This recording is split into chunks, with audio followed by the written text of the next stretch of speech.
c'est le mois de la repentance. Il vient très bientôt. Na évité ce qui a voyé na main, ce qui n'a joint, ce qui n'est l'enlèvement. Et sengele salam. Allah qui singa enlèvement n'engue ko salam. Maman ozola nangai. Tina bana no bakomi ko baye. Bakomo bengo maman ewaso. Hein, ozola nangai. Papa ozola nangai. Batio papa Ken. Trop méchant. Kaima. Na méchanceté na papa. Qui ira en enfer. Évangile en Zamba zoboya. Tika tanga verset. Lokola siko bana basi. Tika na lo. Lokola bana basi baola te suba kalisonte. Baola takaka maputa pamba. Alati soutien pété. Nini ya pamba. Pona séduire. Yo pese en Christ, olobi nini yo kolati bongo. Je suis très en colère. Contre qui papa la magie? Contre tous ceux qui renversent l'évangile de Dieu. Voilà. Ils ne sont pas dans la saine doctrine.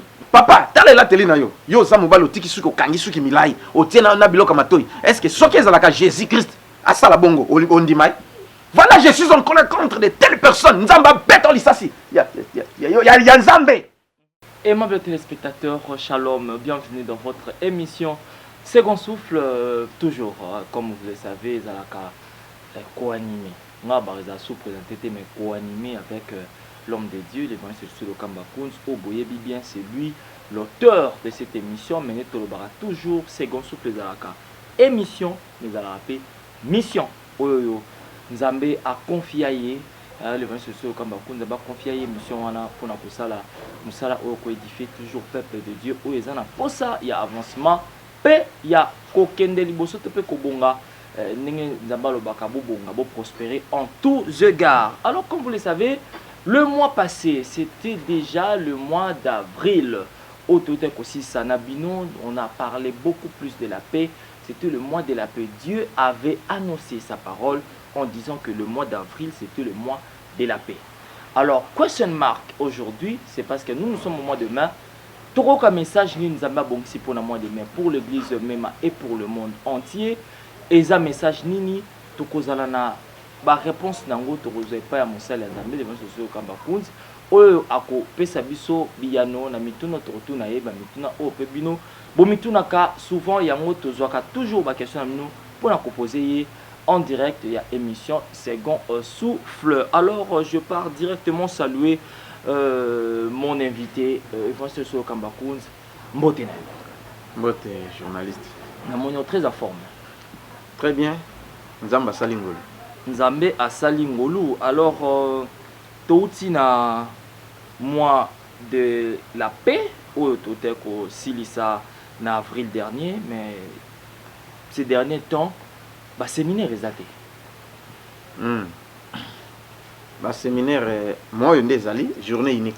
Oh, donc mois de mai, quoi, journée unique. Journée donc, pendant presque 5 mois ou 4 mois, presque, et l'équipe Karabongo, bah, séquence car retraite, mais bah, c'est une des stratégies, c'est quand même bon, l'église, normalement, est en train de mourir mon centre. Ok. Les alités, tous les routiniers, nous sommes inspirés par Dieu. À quoi moi, il bosse à la bosse à la bosse. Pendant autant de mois, bossala. Topé programme et bossala. Voilà, c'est ça. Donc, ils ont poussé parfois que n'a pas tant de parce que quand on parle de l'évangéliste, et puis celui qui a un système autant de vie évangéliste, cela veut dire chaque semaine, chaque mois, il y a un côté campagne, côté stade, côté ce qui n'est côté boy. Donc, mais un évangéliste nous dit. Et c'est la inspiration divine d'abord. Au lieu de me souvenir, ça va pas faire plaisir. Ah bon, voilà. Bata sentiment peut-être basant la kate. Oh, yazo sala mosala na ndenge yemo kazo kanisa. OK. Ah voilà, mais aza conduit na molimo sans douter. Il y a un peu résultat payé za la négatif. OK. Mais ce que j'ose la conduire dans le Saint-Esprit, le résultat que ça positif. Voilà, et là qu'on a collé ba mkianga. Résultat aux la positif et là qu'on collé ba mkiangwana mais évangile sur le Kambakounz. Bon bato bako ya organiser croisade. Bato baye. Mais ba kwei ba bilingani ba baluki tout et consort ici les mutabongo les mutema zate. À quoi bon? Bon, nous surtout nous dépenser. Les gens de l'autre côté. Et qui perd? Et qui perd? Même les bossons dans Zamba, c'est payé. Je ne sais pas. Même nous prophétiser, pas nos moutunions s'auto-prophétiser les Kamonaï. Mais bateau bon les mettez maté. Ça n'a pas d'importance. Même nous bon de limbongo et quitter quoi? Bateau azumba mbongo baki. Balokoti bongo les mettez maté. Ça n'a pas d'importance nous sommes ensemble. Mais ce que tu as à me moko. Bongo les mettez ma fête et salmi na lola. Voilà ce qui nous intéresse et ce qui intéresse Dieu c'est ça. Ok, donc eux ils sont intéressés Nzambe, c'est le salut des âmes, bat ba bon wana, ba changer, ba la ndena ndenge ya solo. Yango message au évangile comme bakonza de pesa biso, mais moi yango il y a Avril Tole Kisaki ezaki vraiment émaillé aussi na ba témoignage belé malgré ba séminaire ezaté ngozolo ba séminaire ezaki na ngote même na ndenge Nzamba kambaki, mais on a senti que le boko ya Nzambe ezo continue toujours kosala. Ce que moi soso kamba konzi clé yango kaka pour dire yo vraiment conserver Nzambe moi trop donc Nzamba za toujours na côté na yo. Ce que c'est biso kapuana ya boyoka ni wana na Nzambe et ko ba toujours ndenge. Merci beaucoup. Na ko ko lo baboye. Grâce ezali, grâce ya Nzambe ezali. Mais on a bezali l'onction de Dieu ezalaka permanente. OK. Alors ce qui olingi ezala permanente, ezana ba principe divin. Yango ndenge na lobaka c'est monde régi par des lois et des principes. Ba anciens prophètes, ba apôtres, et voilà, ils étaient assidus na prière. Bazaki vraiment consacré par Nzambe et ainsi de suite. Voilà, ainsi de suite. Anande to fungola mukolo mususu. Voilà. Et pour na kolobake batela bonzambe et les kinyonso. Nde sikoyo yango moni Nzambe ko sala na yo, yo komi instrument ya Nzambe. OK. Nzambe akomi siko ko utiliser au lieu que yo utiliser Nzambe. Il y a des gens qui utilisent Dieu. Na place que Nzamba ça est. Nzamba salela. Bango ba commande ko salela net. Voilà. Ba utiliser Nzambe. Voilà. Or eza bongote basunga ka Nzambe te. Yo tikane Nzamba salela yo. Okay. Yo za instrument na ye ndenge biso tozo sala ce qui est instrument il fait la en bon état pour na ebeta pe malam. Okay. Instrument il fait la bien entretenu pour na et ça là malam ce qui entretient ezate et ko kufa ce instrument kufita ngoya obeta et ko beta te voilà et là que tozo sala na ngolo Nzambe yango voilà na ngolo Nzambe yango on a bien répondu à l'évangile sur Kamakunza za trop clair na ba propos na ye parce que tout le monde a mon mingi ba sala Nzambe lelo bakoma surtout les domaine il y a miracle il y a miracle on dirait miracle ngo ezaka na ba poche na bango boya ngana obikisa bato ngam na osala makambo bozomona wana donc to ebate siko et pas ce ezalaka pena mutu ye moko to pe ba numéro pe koma ke a kompe ko provoquer ngo to Nzambe ne mutazo inspirer sala mabo donc wana ezali mutu na malamu on a pu répondre clairement que le monde est pollué. Okay. Les antichrists sont devenus très nombreux, des faux prophètes, des faux pasteurs, des faux docteurs. Un homme de Dieu, a koki kolobate ke yaka na kubikisa yo, o abeta tolo ngai, soki ozomo na bongo. Ngai na bondela ki pona mutu boy, ngai na sala ki boy, ngai. Faites attention, eza isusu yesute ezandeye. OK. Alors soki ezaye naturellement mutu akoko za pouvoir te ya kusala biloko wana. C'est que azali na place na ye ça vient du diable. OK. Voilà c'est ça. Mais pour na biso bato yo Nzambe nde azo sala makambo wana na koloba clairement que ndeko boya Dieu sera au rendez-vous. OK. Na comprendre place wana parce que rendez-vous Nzambe nde mutakozala soki Nzambe na rendez-vous c'est lui qui va opérer des miracles, c'est pas moi. Voilà, bien que le mois de paix Nzamba pouvoir apesi bato misala apesi mabala abikisi bato a délivrer bato mais ce qui est très important, les gens ont confessé et ils ont accepté Seigneur Jésus comme Seigneur et Sauveur. Voilà. Batiki mabe bato na batiki do bato mabe na ambina ba tchel na ambina na magicien na ambina na ba soda na ba konza ba soda na loleng nyonso na ambi bato ndenge na ndenge bamsu même l'église bongola kana mitema te ba bongoli mitema et ainsi de suite. Voilà, paix Nzamba pesikimia même na mitema parce que il y a, si on parle de la paix du corps, de l'âme et de l'esprit. Voilà, c'est très important. Parce que c'est le mois passé. Azukimia. Oui. Et voilà. Azalaki malade. Abiki malade etungisi pendant net mutumsu 20 ans. Bon, abela malade pendant 20 ans. Ba prophète balembongo. Asali nyoso sengela sala bikate. Mais Nzamba bikisi na pété. C'est un dimanche. Nzambi yo salaka ka bondela to bondeli obi salaka ka mélange ya mai otia na mabele na bondeli na Nzamba lobi na sala boy. Alors ngana zo sala oya za malade aya kozwa. Na sala yango bato musuka ka sur place ndenga utiliser mabela na paf abiki malade yo umela et ici la kate mais esili. Voilà pour dire que c'est Dieu, il a donné la paix à ses enfants. Voilà. nzambe pesi kimia na ba na ye nzambe mutasala miracle ezala binote yote o ngai na oteka huile so somi mayo au sommet frano au saliboué votre avantir ça c'est escroquer les hommes des enfants de Dieu les qui toroté nous télé mais la bino bozo ngo raté hein système à 200 francs si comme ta somme on a 10 000 francs otandi batu mulongo mutabo ba 200 francs na carte ya porte-monnaie to na carte ya livre to na carte ya bible et bando bota ka ressources ce qui nini en tout cas to changer tout ça il a nzambe na bosolo ezala bien pour tout le monde alola et va ce solo kama kunt to koti siko na mois de mai otozali nzamba lobi pour na nzamba lobi na mois de mai c'est le mois de la repentance. Il vient très bientôt. Na éviter ce qui a voyé na mai, ce qui na juin, ce qui l'enlèvement et singele salam ala kisinga enlèvement ndenge ko salam. Oh, oui. Mais na koti makambo.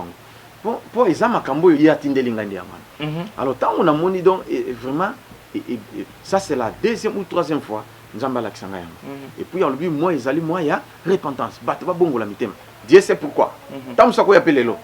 Tam sako ya pelobi, oko sutuka ba micro oyo ba caméra oyo. Bimituka mapango surtout etikali ndenge balobi biloko nyonso ekotikala na mokilo yo kolo yesu akumisama alléluia diama na wolo eko bino batu boyela ba diama ba wolo bokotikala na yango enlèvement ezali. C'est pourquoi Dieu a dit c'est le mois de la repentance. La repentance qui veut dire l'action de reconnaître une faute et de la réparer. Voilà. Donc reconnaître ma bé au tout belipé au réparer en mais il y a des gens à reconnaître la faute, à reconnaître ma bé na à sala masumu mais à dire à mon masumu comme normal parce que Bible lobby maudit soit celui qui dit qui fait le bien et comme le mal le mal et comme le bien voilà mutu bongo et c'est il n'y a rien à espérer à moins que ayo landanga pe ya bongo mutu ako sala ma bé azo diriger ma bé azo sala donc azo sala batu ma bé mais pour na yo mona ils normal. Alors, yeba que c'est très dangereux ce mutakon bon. Je te dis franchement, ozali candidat ya lu felu. Maman ozola nangai. Tina bana no bakomi ko baye. Bakomo bengo maman ewaso. Hein, ozola nangai. Papa ozola nangai. Batio papa Ken. Trop méchant. Kaima. Na méchanceté na papa. Qui ira en enfer. Yo lo bio je ne juge pas ngana juger yo. Mais na condamner yote. Voilà. Voilà. Parce que Bible lobby, l'homme spirituel est juge de tout. Et puis dans 1 Corinthiens chapitre 6 verset 1 à 6. Tanga yango omona, Yesu lobi ke biso toko sambisa même na ba ange. OK. Toko sambisa même makamukilo toko sambisa yango. Yosko yelanga yo ne juge point. Otambola mabe pasteur, o mela masanga. Na ba quit na kindumo zo sala. Siko zo bato juge yo to juge yo, mais to condamner yo te. Voilà. Mais une chose nzamba lingi, c'est la repentance. Surtout bongoli motema ya solo okomona. C'est-à-dire qu'on reconnaître ma bien yo. L'action de reconnaître une faute et de la réparer. Ndenge Zaché azalaki. Luc chapitre 19 verset 1 qui te dit okokuta yango. Que Zaché un homme pécheur, il était riche, un homme riche mais pécheur. Et l'homme balé différent. Voleur. Mbongo mais mon azo sala dans le balelo et ça le cas sala na ofida. Voilà. Mais yé mo konja ofida. Siko yé na douanier. Muyibi ya kosakana te. Zaché un homme riche, fort riche. OK, Yesu yo moka lobeli yango. Mais tanga kutani na Yesu. Batu Yesu lobi ngana ko nako kende kufanda leo na ndako na yo. Voilà. Ah, batu bakamwe. Ah oui non. Soki bakaza prophète. Ako kufanda ndaka moto test un voleur, un homme pécheur. Ake fanda ko ndenge nini? Batade bazali, Barthélemy bazali, oh y a bien bazali mais notable bien. Ba notable ou bagaranzan bazali. Comment est-ce qu'il est allé se loger chez un homme pécheur? Ah oui, je suis venu. Voilà. Non pour chercher les justes mais pour les pécheurs. Ndake tanga kotina ndako tanga komi Zaché yemoko à reconnaître ma soumna. Puis à déclarer publiquement. Ah oui Seigneur, si j'ai fait tort à quelqu'un, pardonne-moi. Et je vais arranger. Et puis à bongisi à zongisi à cette restitution. À biloko nyonso ya za ba à zongisi ngo pas bakisi sur fakata. Voilà. À zongisi ngo. Yesu alobaki aujourd'hui le salut est entré dans cette maison parce que celui-ci est le fils d'Abraham. Maman papa na condamné ote. Soki obongoli motema. Lelo lobi que koti nanda kona. Amen. Les lots sali et koti. Mais ce qui lobi que koti, c'est que même bénédiction financière et kota, matériel et kota, spirituel et kota, peut physique et kota. Et bénédiction au-delà de toute mesure et kota nanda kona. Maman, papa, tala nano bien. Ndenge ofani na bana bandeko. Tandenge aux autres bango. Papa, maman, ozolandanga. Tambongo yo yibi wana na l'État. Qu'est-ce que l'État ils allaient sous-souter? Au silisa nyos. Na mituka na mapango bani. Mais yeba souka ezali. Souka ezali. Peut-être lobi na soko attaquer on. Na s'attaquer na yote. Na s'attaquer na misala na yo. Na ini piote, je ne suis pas ton ennemi, mais je veux que toi tu sois sauvé. Pour na ame na yo mutu ezali très importante na miso na Nzambe. Na valeur ya makasi ko le kabilo ko nyoso wana. Soki okoki kaka kobongola motema papa. O prostate en elimoyo. So oka obongola kaka motema. Na bisio o mona guérison kota. Tension ici là yo. Baninga bazo témoigner ba tension ici hernie discale 20 à plus de 22 ans. Hein? Abiki et plusieurs autres personnes, autres témoignages. OK, Nzamba lingi la repentance. Abongwana. Papa, jeune frère, yo kasi kolangwa ezambien. Lo pipi ozomela wana. Eza la drogue. Eza la zododo ozomela. Na biso ke okokuta na blocage moko sakanate. Yobi babar nyoso na Kinshasa. Ba boîte de nuit nyoso silisi yango. Coureur de jipon o silisi sorte nyoso ya basi. Olingi koka, olingi ndundu, olingi boiteuse, olingi normal. Oya pembe, oya mwindo, o mwindo angolo. Olingi métis, nyoso aussi si bango. Gloire à Dieu. Mais wapi médaille aujourd'hui? Aux yeux l'autre côté, mais le lot tala sida aux yeux. Voilà. Au comme champion hein? Seconde la piscine, la piscine. Au comme le kansambe sikoyo. Dieu veut la repentance sincère afin qu'il y ait un sida wana. Yo pe lokola na nozuité. Je te dis franchement, ezozela yo, eza la porte. Amen. Mais il va se so kamba konti. Obi ba mateo e bangisa abatu. Il fait bangisa na omoni na okata. Il fait bangisa parce que nzamba ne azabongo. Tozali te pona to grimacer yo, tozali te pona to pakola mafuta. Évangile nzamba zoboya. Tika tanga verset. Tanga. Matthieu. Tanga na po mitune ezozela yo. Matthieu chapitre 6, verset 33 à 34 et le Bible. Cherchez premièrement le royaume des cieux et la justice de Dieu. Amen. Et toutes ces choses nous seront données par-dessus. Ne vous inquiétez donc pas du lendemain, car le lendemain aura soin de lui-même. À chaque jour suffit sa peine. Voilà. Bible dit que cherchons premièrement le royaume des cieux et la justice de Dieu. Mais aujourd'hui, les fondements sont renversés. Natangi. Psaume chapitre 11, verset 3. Okay. Psaume chapitre 11, verset 3. Que nous dit la Bible? Yoka. Quand les fondements sont renversés, le juste, que fera-t-il? Si ko yo moyenge beni papa, yo za mutabosembo, yo za mwana na nzambe, yo papa oza pasteur, yo za frère, tala batio na poste. Mokonzi ko ta pesa confiance, oya sambe la kanati aye, mais yondo bomi lisu ya koboma. On se comprendre. Parce que quand les fondements sont renversés, toi le juste, qu'est-ce que tu vas faire? Olanda mode wana lokola siko bana basi tikana lokola bana basi baola te suba kaleson te baola takaka maputa ya pamba alati soutien pété nini ya pamba pona séduire yo pese en Christ olobi nini yo kolati bongo olanda yango c'est les fondements sont renversés. Or nzamba lobi mwana mosi falata avec pudeur et modestie les lo bana basi bana bibali bakomoka bana basi o mone jeune garçon mais pédé atoboli matoya toboni tout na alati perique a comme les fondements sont renversés. Les lo ba église ba autoriser mariage ya homosexuel. Les fondements sont renversés. Et yo pe pasteur olandi yango ou appuyer yango même ba sango même ba pasteur. Je suis très en colère contre qui papa la contre tous ceux qui renversent l'évangile de Dieu. Voilà. Ils ne sont pas dans la saine doctrine. Alors, l'évangile est commis, comme côté, il faut l'argent, il faut miracle, il faut prophétie, il faut mais on oublie que nous cherchons premièrement le royaume des cieux. Si on le long de tout terre abattu, de terre abattu, kopambola mawana. Est-ce qu'il n'a pas auto terre mondiale vie sociale? De terre. Bon, parce qu'il y a la souffrance partout dans le monde. Mais du moins, tu vas baser dans miracle, vas baser dans la prophétie, vas baser dans la finance, vas baser dans la fertilité. Nous allons chercher premièrement le royaume des cieux. Qu'est-ce certain à un homme de gagner le monde s'il perd son âme? Hein? Alors, ceux qui ont une matière, oyo, bako inayo. Soki boko ina boy na bino Congolais mesana soko ina mateya oyo na église amusa akopesa le micro te ote Congolais lingara pambola ma aye na mateya condamnation nga na condamné te mais na juger. Voilà parce que Bible est autorisé na juger abi ke biso to juger même ba ange peut-être juger même à faire nyonso ya mokili oyo yango nazo juger mais je ne condamne pas parce que la grâce est là. Le bas amen. Amen. Si tu te réponds aujourd'hui, tu ne seras pas condamné. Voilà. Donc celui qui va condamner c'est Jésus. Pas muto aboyine ko bongwana.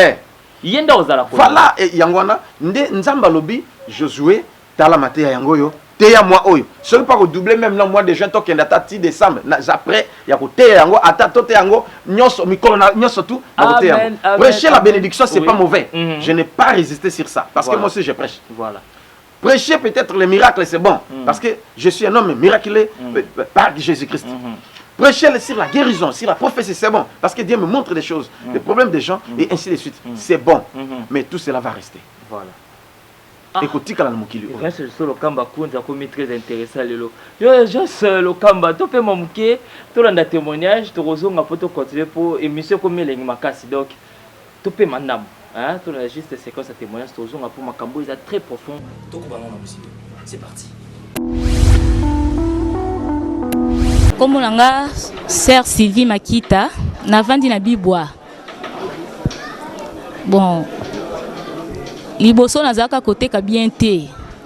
Nazaka olamba mikate mais ozo mona côté ka moka ya bongo bongo, ba client penza bazate, mo boyeko lala.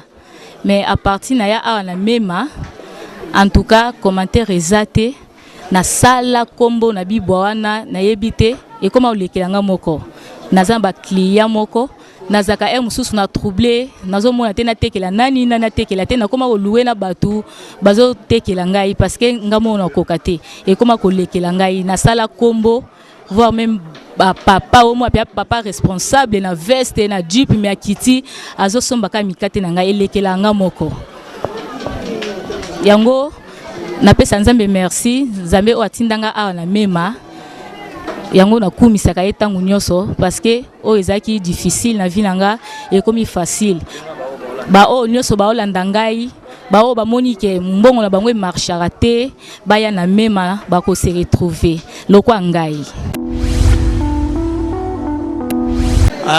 ezalinga inde frère kumbisi vena natango wana osala box baba ngai fantôme mais nalongola fantôme wana c'est les gars pona koma kosambela comme na kumbisi vena navandi na kingunzi numéro 23 ngamba makala bandi carrière na bon depuis 67 na bandi box avec na âge de 6 ans na eti bon na komi na 78 non 68 na beti musique na mpire bakuba pa pepe kalete ko panzana et puis bango bakeo sala grand empire bakuba bistotika na grand bakuba na beli solo na longa wana na continuer carrière na ya box ti na continuer ti na moni ke na komi na ba 76 na zui champion de Kinshasa et puis na 90 na za champion de Kinshasa c'est deux fois na zui champion de Kinshasa bon ya ki to bundaki na adversaire moko azaka na kitambo bokulu abokulu wana nde abetanga foku ya sima mutu awa amutu wana banere bujaka en tout cas nazako koloba tata makelele ya mukebo e nazako ni koyoka ngote et puis provoka kuto banere wana eboma libala ya mwasi na ngai po mwasi banere wana provoka kuto ke non mwasi na ngai ya liboso akendeki po nakendeki pa mwasi po nakina basi mibale akendeki pa mwasi mibale nde nakina obela kuna mutu ner penza vraiment isalanga makasi et puis ezalaki wana ezalaki kosila lisusu te okomona 3 heures mutu ebandi kobeta solution na mela bakisi ya ndenge na ndenge eloko moko te na mela bakisi ya ndenge na ndenge nazomela me esili ekalme ekozonga susu kaka ndenge wana mais ezalaki jour moko boye nalandi Sego souffre pasteur na radio na radio ngabi na ibisi mwasi ngabitala église na mon église ngala ko sambela yango ngabi yoka témoignage wana mais ba témoignage belé na yoka na ba église mususu natala ka mais témoignage wana esimba nga makasi ngabi église na ko sambela yango ngabi dimanche en tout cas fona kende kuna bon na kiyaka dimanche temena yaka lundi wana na ye okuta na pasteur pesinga mai wana na asambeli na kena meli mai kena ndako alubizonga mardi na zongi alubisomba huile d'olive na sombi huile d'olive assemblée en bikende ke wana na monique en tout cas ezaki soute pona ça la témoignage to na rabi non faut na zela na na yeba penza si to esilité na sali 1 mois na ça opeza témoignage te ezaki wana mutu oswa puis mukongo susu douleur ya mukongo yaki makasi kolampa na tongo mwa kolampa ezate mwa kene musala penza na ba fatigue mais na monique nyonso wana penza tango assemblée na monique nyonso ekei ngabo siko fona pesa penza témoignage na monique est malade de sili yango na yaki pa pasteur Lukamba je suis assemblée linga na monique malade wana eko sila pona box ndela tika na malade salinga presque 30 ans ya box wana wana carrière wana pe yonde kasaki nga pe osala so box salinga presque 30 ans na eko tika box comme ça maka mususu comme ça na couture ko na pe tailleur na za grand artiste tailleur na sala même bilamba kende ba miss na poto na 81 82 ni na sala musa pe na zo médaille pa ya les pauvres sont comme Minongo, décorer biso na palais du peuple. Tant na service à 15 ans. 15 ans de service tant comme ça nga kitaer na bani na 76 tisiko na sala musana kitaer.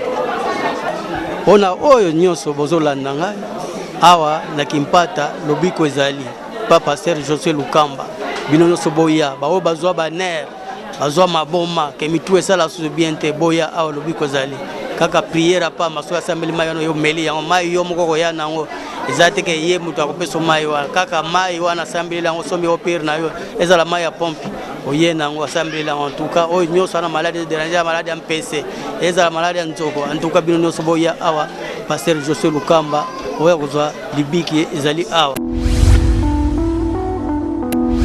kombo ndani pofandiwa kombo la ngai mameshi ni nesi ko ina na tomana na uta hapo nazakana mobali na Brazzaville kuna mobali wana abala nga mbongo ngana yetu Kinshasa ngatika na Brazzaville kuna katika na Brazzaville atiko za mwasi mfate na ndako wachache mwasi na ndako ya kuna Brazzaville na almoni mwasi na ndako atie kote mususu souffrance kaka na ndako alipana kuna souffrance na binzani na kwanza meli kwa kusuma ngako pesa kimya na kana kimya te elo ko ezaka kati na kati ndone ezaka te mama kufa na tikala ka ngai moko na sibota ya fa imo na tikala ka ngai moko na bizani na la moto ta ko kusuma ngai tukila ka moto ta ko kusuma ngai pesa ngai kimya na lo me Brazzaville na ye awa na ka papa ndeko na pa ya na ngai mwana mabutu na ngai ayi sigai donc on dit pas nous apa na ngai on a gagné 2 jours 3 jours donc on a ndaku na ngai ka examen na on ne pas yanda na ko ya mara na bani ko telengana là c'est le jour premier jour na ka papa ala ko papa ya ko lela ngai papa na zo mona na ko na suka ba ide mo ya ngai be na ke sa ki tupa pona za mo bale ko ko sima ma chana ndaku pona bana kimya na bizambe donc on dit ma bonne awa qu'elles aiment la solution attends par là elles aiment ko kata mukolo ko ke abota manga mo na to kama ni bali mwasi bali mobala kufi na tikali ngai ko ni zambi yende mo sina ngai mo batte ngai na prière bazara kate chaque jour na prière na VOP et autre chose pas prière que ça ni awa aya kana la chaque jour atela que temps na ko côté kala ngai na wote kaneni na zakaki ni difa côté que là après ça 11 000 francs na yati awa soma de livres na yati awa papa bon de la pour na kenda OK na ke 11 000 wana na ke ça donc na passe na ngai na ko de la ngai na ke na zambi na soma sachet mo ka plastica kabizambe yo to subira bana ticket yo tika ba moto ba rapé ba moto na to ke no tabu sa biloko wana mobali mo bolinga bi moi si kitoko otam sa biloko na kota kitoko na ngai te na posta nzamba sa ya ngai na loki yo sa biloko na ngai na otam sa biloko na ngai na ke RSI na eko soma des sachets na ke na tambus nzamba ya mawa na eko so na somi 3 sachets na ke na tambus na zo lelo nzambe oyo ndiko zo na temi ya nzamba sele minele kati na ngai alléluia ya minene kati na ngai esa na libota na bazo basutie na ozanga su mbongo te kolia na ngai na ozanga te oteka na ngai so na libinga so na biloko na ngai boye na bende ka nzambe oyo ya Josué Lukamba mama tamba kilia kama Tanzania mozala wapi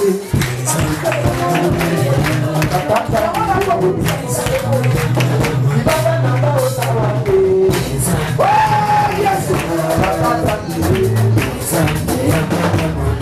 Siku baninga watu yo usibiki singamina sika Nzemonga na stemba nzema chutoro kama Ausa kati Yes Souvent l'enfant dit qu'à les garçons à Benga mais il y a beaucoup de gens qui ça mais là mbongo ya aussi ba lokwa les belo na timi na koma kuna nza basala grâce na sim lokwa nyoso na yena ngo c'est comme ça na comme le magasin au mara ndapo na ngai Alléluia bana nzambe na le kasi c'est nga boy fula on dirait ba fula na fula c'est comme l'hôpital là pour na hôtel la ka kokolo na comme l'hôpital ka kokolo na benga nzema Baninga nyose batonda disema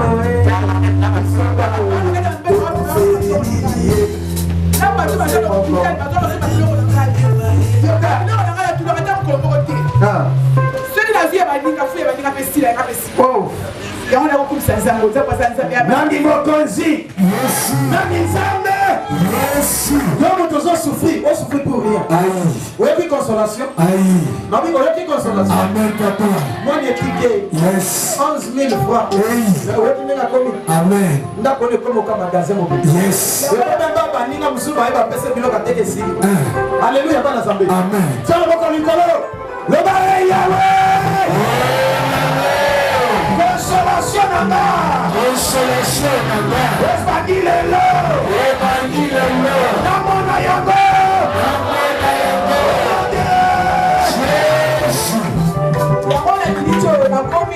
Aposana kabla ya kaiboko nasa makamanga ndenge na moko nasa na nasa posa ni bali na la posa makamanga kilité haleluya amen ota na nzambe na nasa kati na ngai ata mo bali posa bali olimi mobala oyo mona ko loyo na lingi wa ko posa ba mo bala bala biso ba lembo fukama to pesa dilala yes fula ngenge nzambe haleluya Kala namba ozala pe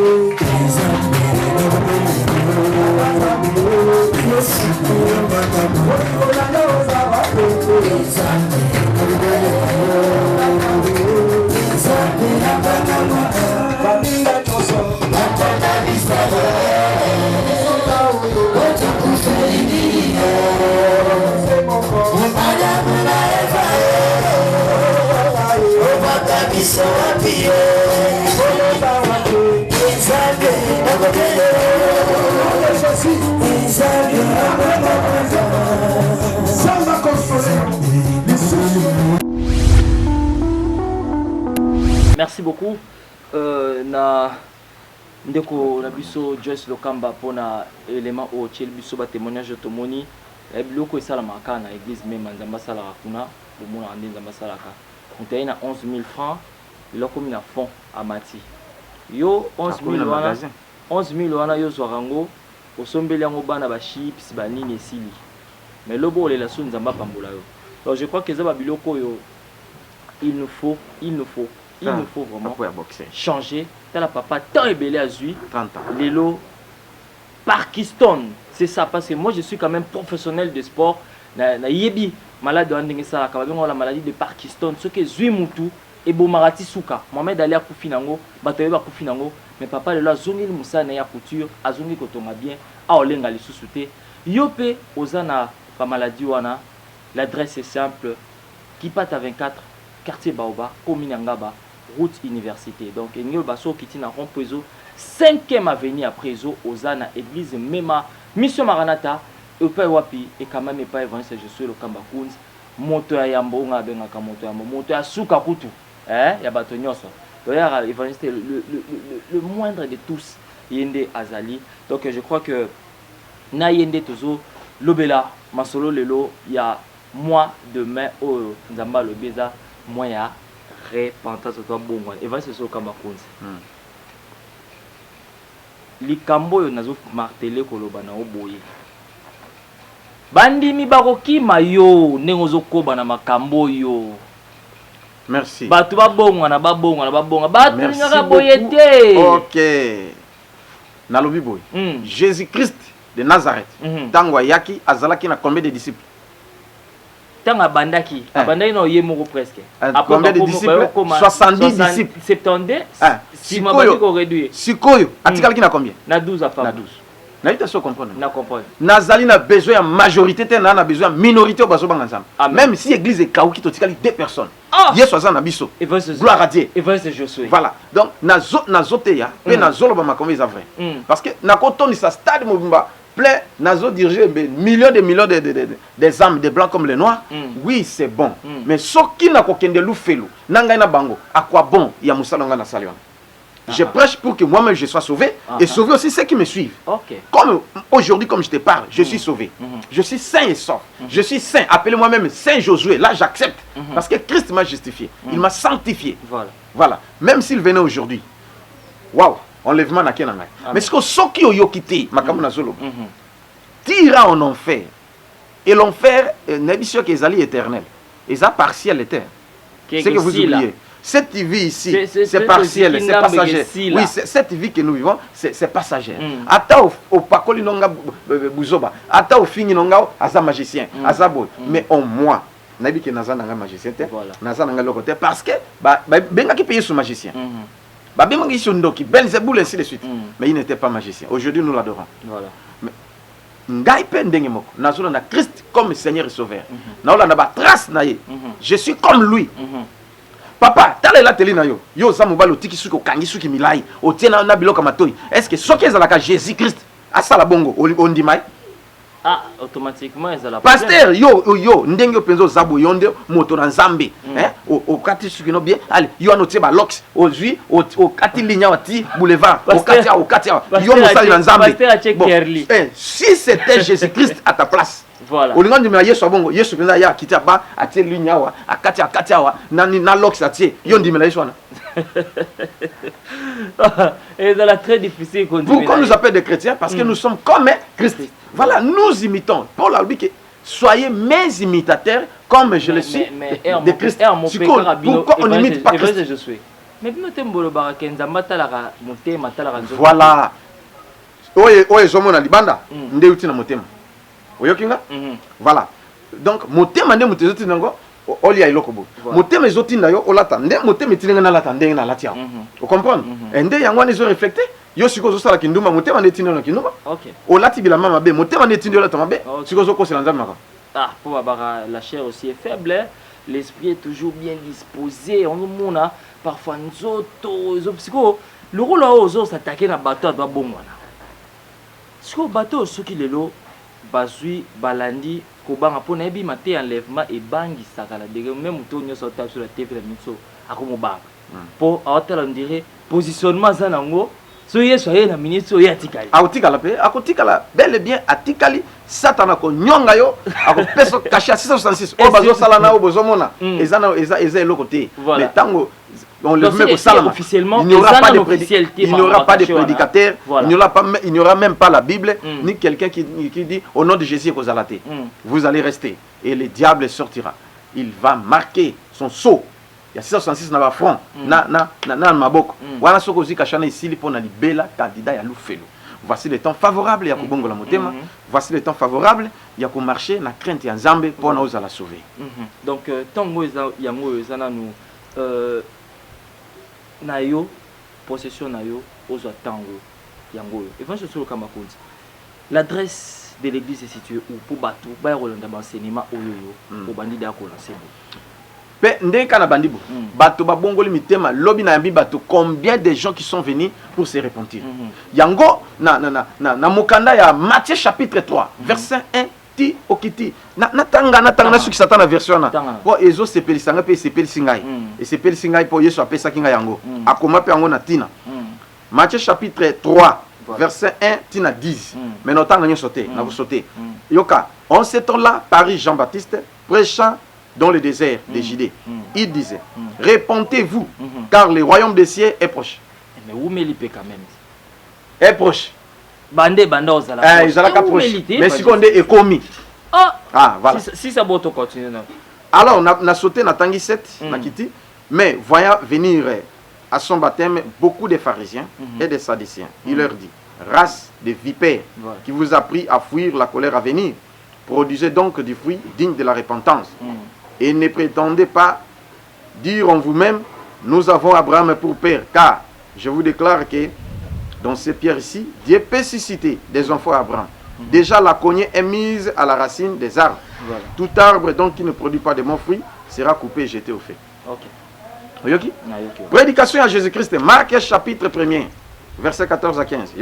Marc chapitre 1er, verset 14 à 15. Après que Jean y était livré, Jésus alla dans la Galilée prêchant l'évangile de Dieu. Après l'évangile de Dieu. Quel était l'évangile de Dieu? Il disait, le temps est accompli et le royaume de Dieu est proche. Répentez-vous et croyez à la bonne nouvelle.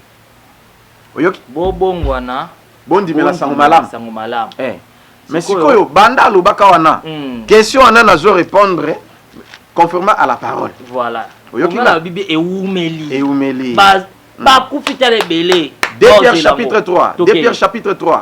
Nabandi kakana verset 3 comme na 4 sachant avant tout que dans les derniers jours, il viendra des moqueurs avec les railleries. Marchant selon leur propre convoitise en disant où est la promesse de son avènement, car depuis que les pères sont morts, tous demeurent comme dès le commencement de la création. Ils veulent ignorer qu'en effet, que les cieux existèrent autrefois par la parole.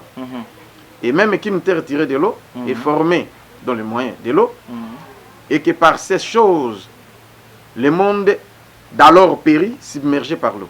Tandis que par la parole, les cieux et la terre d'à présent sont gardés et réservés pour les faits et pour le jugement et la ruine des hommes impies. Quel est le plan secret de Dieu pour ce monde? Il faut montrer l'ordre mondial. Ah non, ça c'est faux. Le plan secret pour ce monde, c'est la destruction des cieux de la terre par le feu. Ndenga salaki ni na Noé. Na ta Noé.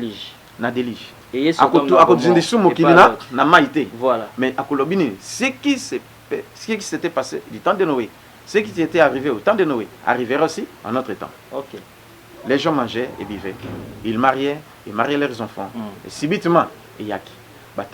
Isaki lokola maseki. Le lopenza mbazolo bayango. Asi aloba. On dit tenir tranquille. Adi banda loba. Oh non, fin du monde kaka soko kufi et sili et umeli banda loba. L'église, to comme 2018. Voilà. 18 ans après, ça fait et ça babosani ki nzambe alobi akoya lokola muibi. Muibi tanga ya koyiba. Asignalaka te okoyiba pété. Yango alobi ke mabele otozomono yo. Na lolo tozomona oyo ils ont réservé pour la moto. Pas seulement pour la mabélé, mais même les hommes impies, ils seront tous consumés dans les feux éternels. C'est pourquoi, nous avons besoin de moto. Nous avons besoin de naboy mosi na ngazika naboy bana na ngabesika naboy bana na nganyo so bozo na boza na poto boza bisika so bozali soki omoni mutu azobo ya parole oyo sa prière même est une abomination. Nende ni susu. Proverbe chapitre 28 verset 9. Tanga le susu. Tanga pour les verset susu. Pour vous clôturer. So ite ba verset zebele to aussi ça te. Just lo kamomo na mamulukia. To tanga proverbe. Natanga Proverbe chapitre 28 verset 9 et le dit si quelqu'un détourne l'oreille pour ne pas écouter la loi, sa prière même est une abomination. Et ça c'est la loi de Dieu. Cherchons premièrement le royaume de Dieu et la justice. Et toutes ces choses nous seront données par-dessus. Bilo koné ekoya ndé na sima, ba voiture kozwa na yo, ba nyonso to kozwa na yo, ekoya na etango na deuxième position. Mais il y a liboso, le cas au sauver âme na yo. Papa ozando ki ozola na ti est sorcier. Tu as bouffé beaucoup de gens. Maman ozando ko lia mobali na yo. Ndenge na yambaki maman ka utaki lemba. Alia mobali na ye, alieba na mibale. Mwana musatse c'est awa. Pe aye na bana mibale pour te délivrer bango ya mwasi na mobali. Pe asa utiliser bango ke bolo ba ke mwana classe mo tapesa biso kindo. To côté retraite. To prier. Mo ya mobali andimiati kana ye. Mo ya mwasi na boy kotanga comme. Voilà. Aboy tala na utuna pela mwana tika kindoki na ko kufa. Na utika na ngai te. Na pesa ka moi classe na biso. Na nini? Na biscuit. To bonde ti tour musoka na vandi boye. Ti nzambe misanga mwana na zokosa. OK. Benga ye. Na bengi mwana na biyaka aye. na simé na libumu na bi yo zokosa loba vérité soki te ngana bonde yo kufa siko OK nana peso kindoki oh maman oh il est juste maman yakao maman ye mais maman na prière zo prophétiser zo tuntuka ba révélation et tout maman kazo sambela donc obi maman est vraiment 3 fois 5 bazala sérieux bon point là mais ndé siko na maman yo kama komona lobi za yo moto pesa kindoki na fumbwa na ye na yana mubali ngai te oh yo olobi ni te maman yo moto pesa ngai pe ozo bisaka biso ke tolobaka moi classe na biso na biscuit OK oui maman omoni sikoyo makambo zosa maman fandi nye oh ye mutu aboma papa tolanda papa tina tikap papa diamante fer aïe tu vois alia papa alia mobali nde toye ko bondela nzambe bon maman il faut obongwa na siko mwana ndimi kotika maman aboy kotika to yo loko boy kotika satana zwa po sisi batobeli OK babimi bakomi na ndako mama kekinga sana suka akeluka wa biloko asomba ko ya kolia balle perdu soki balle yango na eutaka wa perdu kana na mutunda akuya kufi oh azu balle perdu tiba kundai voilà je suis en colère contre de telles personnes nzamba beto lisasi ya nzambe au mona boketi kona nécropole entre le ciel et la terre comme ça au sein de la Satan je suis très en colère contre vous très en colère je crois que toi aussi c'est monsieur la canana parce que tu évites message en bas de Dieu dans la ligne et voici ce qu'on va écouter tout comme vraiment la souka émission peut être sur nos programme na yo o yamaka na semaine pour na peuple aux otala yo merci beaucoup avant d'appeler sa programme Galates chapitre 4 verset 16 ce qui beaucoup natanga bon appeler sa programme voilà Galates chapitre 4 verset 16 et lobinini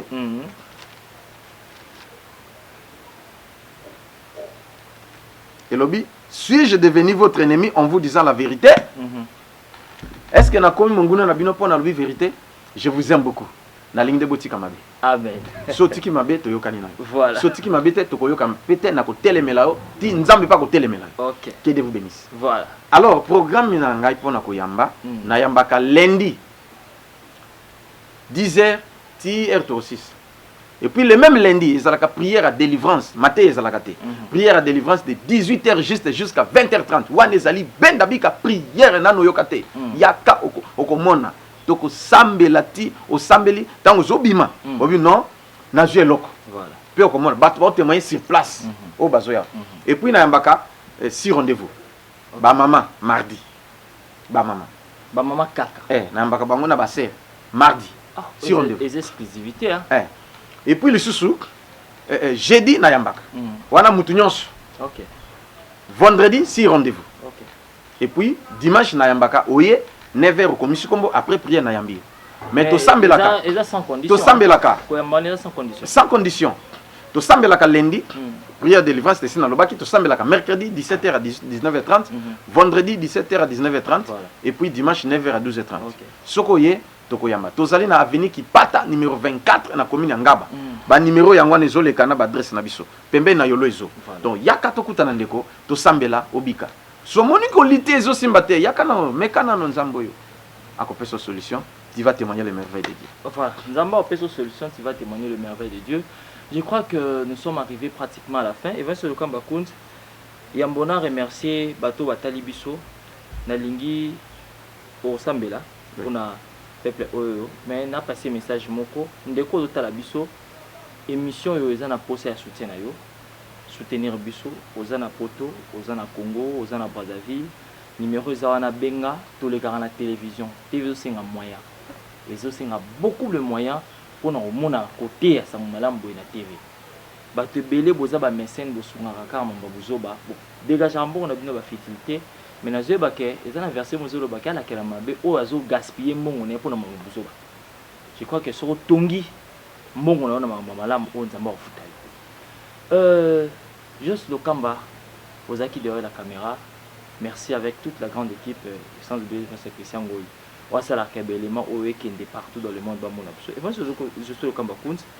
Na lingo pambola libota OS elandio sambela pona bato bazana baka désespéré o ba rota po balingi ba expérimenter na nota partir TV Simabaya.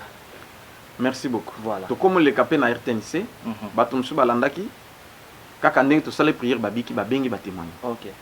Alors yo peut connaître yobik mais na sengi na insister les sous c'est payant même na RTNC 1 to le kaka dimanche 6h à 7h Olanda pe biso to le kana AirTag ndengo moni et puis na ba chaîne mususu soutenir biso numéro kaka na biso yangwana obengi otindi yo kotinda de selon bozina yo to pe olegika ko futi eko zapeka malamu to sala émission bato babika nzamba pambula sala net zo simba maboko na ngai na bondela nzamba Zambe nanguya nzamba bilembo yo tininga na tia sango malamu olobi nkolo nzambe na tia repentance et je prêche j'insiste Seigneur mais mutunyo soit landinga quel que soit race naï quel que soit sexe naï quel que soit nkolo na niveau naï quel que soit masum naï limbisa yi Seigneur azwa grâce et quel que soit maladie naï biki sa nkolo nzambe au nom de Jésus nzamba visiter bino pe bo vivre second souffle na kombo na Yesu amen amen. Merci beaucoup na bandeko nyonso botali biso na New York, Chicago, France, Allemagne, sans oublier Kinshasa, la capitale. Nzambe ya Josué Lokamba Konza pambola bino, azana bino, moi demain oyo yango te lié pour na bino, Nzamba lobi, eza moi repentance to bongo wana. To bongo la mitema na biso po to mona bokonzi na po kalami mtazoya, to benga ngo slogan mais la réalité, l'enlèvement c'est une réalité. Yesoya ya solo. Ngana bino tokutani mois prochain ce qui est sur mizongelité pour te continuer toujours dans second souffle. Bye bye. C'est le mois de la repentance. Il vient très bientôt. Na éviter ce qui a voyé na main, ce qui n'a joint, ce qui l'enlèvement. Et sengele salam. Allah qui singa enlèvement ndenge ko salam. Mama ozola nangai. Tina bana no bakomi ko baye. Bakomo bengo mama ewaso.